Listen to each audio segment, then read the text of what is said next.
Let's be honest.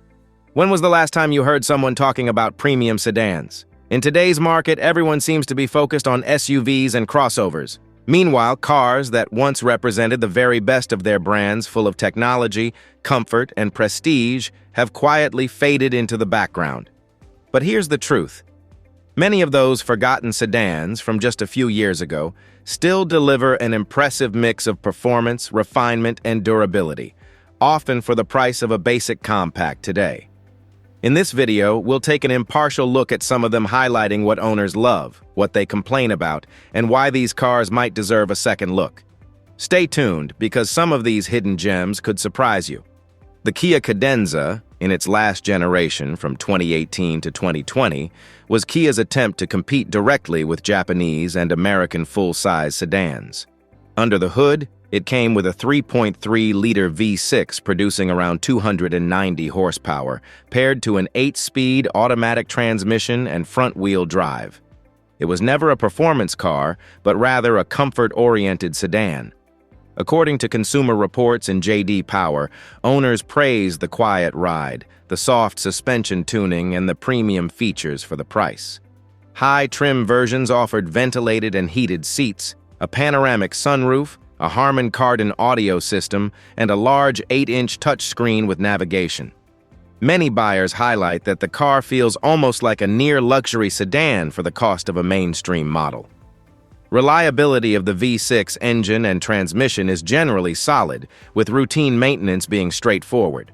On the negative side, resale value is one of the biggest complaints, as Kia sedans lose value quickly compared to Toyota or Honda. Some owners also report that finding replacement parts outside larger cities can take longer, and the infotainment system, although decent for its time, already feels outdated compared to newer rivals. Running costs, especially fuel economy at around 20 miles per gallon combined, are not impressive for today's standards. In the used car market, the Cadenza now sells for the average price of a compact SUV, which makes it an underrated option if comfort and equipment are more important than brand prestige. Now let's talk about the Chevrolet Impala, one of the last full-size sedans offered by an American brand before being discontinued in 2020. In its final years, the Impala came mainly with a 3.6-liter V6 engine making around 305 horsepower, paired with a 6-speed automatic transmission and front-wheel drive. It was built for space and comfort rather than sporty performance. According to reviews from Edmunds and Consumer Reports, owners often mention how roomy the Impala feels, especially in the rear seats and trunk. The V6 is smooth and strong, and reliability ratings for this powertrain are generally good. High trim levels offered leather upholstery, advanced safety features like forward collision warning and blind spot monitoring, and an infotainment system with Apple CarPlay and Android Auto, which was appreciated at the time. Many buyers describe the Impala as a perfect highway cruiser, quiet and comfortable for long trips. On the other hand, J.D. Power and Kelley Blue Book owner feedback show common complaints about the interior design feeling outdated compared to rivals, and the resale value being weaker than Toyota or Honda sedans. Fuel economy at around 22 miles per gallon combined is acceptable for the size, but not impressive. Some owners also reported minor electronic glitches in the infotainment system. Today, used Impalas from these final years often sell for the price of a compact crossover, which makes them an underrated choice for those who value space and comfort over brand prestige. Now we move on to the Ford Taurus SHO, in its final production years from 2018 to 2019. The SHO was the performance-oriented version of Ford's full-size sedan, equipped with a 3.5-liter twin-turbo EcoBoost V6, producing about 365 horsepower, paired with a 6-speed automatic transmission and standard all-wheel drive. According to Consumer Reports and Edmunds, owners appreciate the strong acceleration, stable handling, and the confidence provided by the AWD system, especially in bad weather. The interior was spacious, with leather seating available, heated and cooled front seats, and Ford's Sync 3 infotainment system with Apple CarPlay and Android Auto. Many drivers describe it as a comfortable highway cruiser that still feels sporty when pushed. On the negative side, J.D. Power surveys and owner forums point out that the EcoBoost engine requires strict maintenance, particularly oil changes and cooling system checks, to avoid long-term issues with turbos. Fuel economy, at around 20 miles per gallon combined, is another common complaint, and some owners mention that the ride feels heavier and less refined compared to luxury rivals. Resale value has also dropped significantly after Ford stopped producing sedans in North America. In today's used market, the Taurus SHO from 2018 or 2019 is often priced similarly to a newer compact SUV, which makes it an interesting option for those who want performance and comfort in a large sedan but can live with higher running costs. Next up is the Nissan Maxima, particularly from 2019 to 2022. Often marketed as the four-door sports car, the Maxima stood out in Nissan's lineup as the sportiest full-size sedan. It came with a 3.5-liter V6 engine producing around 300 horsepower, paired with a continuously variable transmission and front-wheel drive. According to J.D. Power and U.S. News, owners consistently highlight the strong performance of the V6, the responsive handling for a sedan of this size, and the upscale cabin.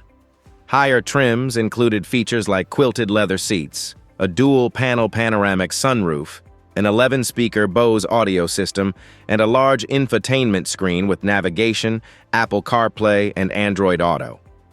Many drivers also praise the Maxima's long-term reliability, as the VQ35 engine has a reputation for durability. On the downside, consumer reports and owner forums point out that the CVT transmission is often criticized for its feel and long-term durability concerns if maintenance is neglected. Rear seat and trunk space are smaller than rivals like the Avalon or Impala, and fuel economy averages around 24 miles per gallon combined, which is decent but not outstanding. Some buyers also mention that resale values are weaker compared to Toyota and Honda sedans. In today's used market, Maximas from 2019 to 2022 are usually priced close to a new compact sedan, which makes them appealing if you want performance and luxury features without paying premium brand prices. If you're enjoying this breakdown so far, don't forget to hit the like button, share this video with a friend who loves cars, and let me know in the comments which of these forgotten sedans you'd actually consider owning. Your interaction really helps this channel grow and brings even more hidden gems to light. Finally, let's take a look at the Toyota Avalon in its most recent generation from 2019 to 2022. The Avalon was Toyota's flagship sedan in North America, positioned above the Camry and offering a more refined and luxurious experience. It came with a 3.5-liter V6 engine producing about 301 horsepower, paired with an 8-speed automatic transmission, and depending on the trim, it was available with front-wheel drive or all-wheel drive. According to Consumer Reports and J.D. Power, owners praise the smooth ride, the quiet cabin, and Toyota's excellent reputation for reliability. The Avalon offered a premium interior with available leather upholstery, ventilated seats, JBL premium audio, and a large 9-inch touchscreen with Apple CarPlay and Android Auto. Safety features were also a highlight, with Toyota Safety Sense Standard, including adaptive cruise control, lane departure alert, and automatic emergency braking. Many describe the Avalon as a luxury car in disguise, with the long-term dependability that Toyota is known for. Still, it isn't perfect. Owner feedback collected by Edmunds mentions that the design was conservative compared to rivals, and the handling felt less engaging than sportier options like the Nissan Maxima. Fuel economy, averaging around 26 miles per gallon combined, was decent, but not class-leading. Another common point is that, despite its qualities, the Avalon often struggled with resale value, as the market for large sedans continued to shrink in favor of SUVs. Today, Avalons from 2019 to 2022 usually sell for the price of a well-equipped compact SUV, making them an overlooked option for buyers who want comfort, reliability, and near-luxury features without stepping into a Lexus. At the end of the day, these sedans may not be in the spotlight anymore, but they still deliver a mix of comfort, performance, and value that's hard to ignore. Some shine for their reliability, others for their features, and all of them prove that a forgotten car doesn't mean a bad car. So now I want to hear from you. Would you give one of these premium sedans a chance, or do you think the SUV trend is here to stay? Share your thoughts in the comments and don't forget to subscribe so you don't miss the next hidden gems we uncover.